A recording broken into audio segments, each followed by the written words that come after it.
She is the epitome of the secular progressive movement. And she counts on the fact that people are uninformed, the Alinsky model, taking advantage of useful idiots. Well, I just happen to believe that people are not stupid. That was Dr. Ben Carson last night with some choice words about presumed Democratic candidate Hillary Clinton. The question is, which candidate has the best chance of beating her in the general election? Joining us right now is former Ohio Congressman and Democratic presidential candidate Dennis Kucinich. Good to see you, sir. Thanks so much for joining us. Good to be with you. Good morning. Who do you think on that stage has the goods to beat Hillary? Well, there are a number of really solid candidates that we heard from last night, including Jeb Bush, Marco Rubio, Rand Paul.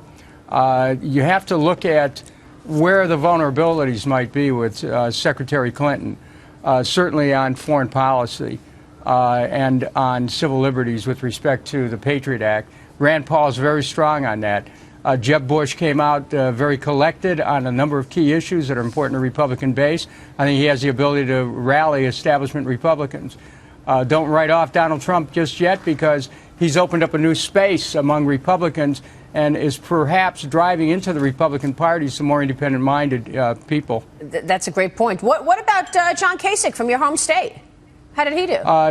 I thought he did very well. He didn't have as much time as the other candidates, but what he did was kind of present himself in a down-to-earth, folksy way that had a lot of appeal. Look, you know, the Democratic primaries haven't been run. Senator Sanders is running very strong.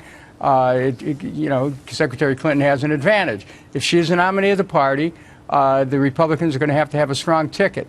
At this point, a Bush-Kasich ticket could be very powerful. On the other hand, you have what could be a dynastic issue coming up of Clinton-Bush, and that could spawn an independent bid by someone, whether it's Trump bolting the Republicans or someone else, would remain to be seen. But this is going to be a very exciting election year. There's a lot of possibilities that are in play. It sure is. Joe?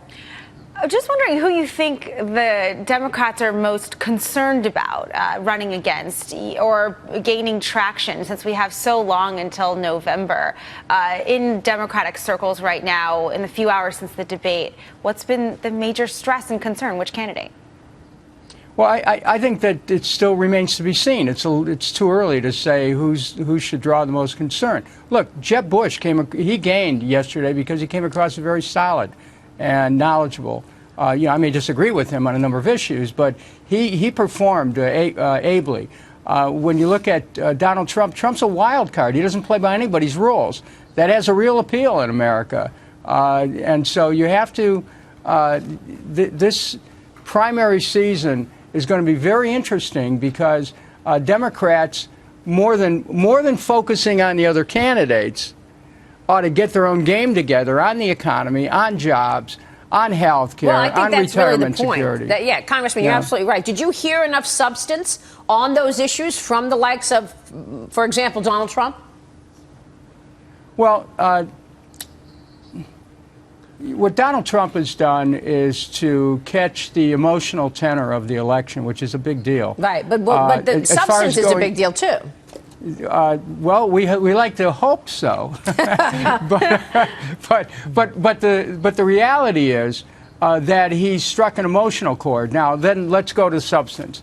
I think on substance last night, you look at the responses of Jeb Bush, of Marco Rubio, of Rand Paul, very substantive, in some cases, very detailed responses. People want substance. They deserve it. It's essential to the democratic process. But in the end, you're going to have the emotional appeal of the candidate, the intellectual appeal, whether or not the person is considered to be have integrity. That's high. These are all things that are going to play into voter choices. Really an exciting match. Congressman, thanks so much for weighing in. We appreciate it. Thank you. We'll see you soon. Congressman Dennis Kucinich joining us. All eyes on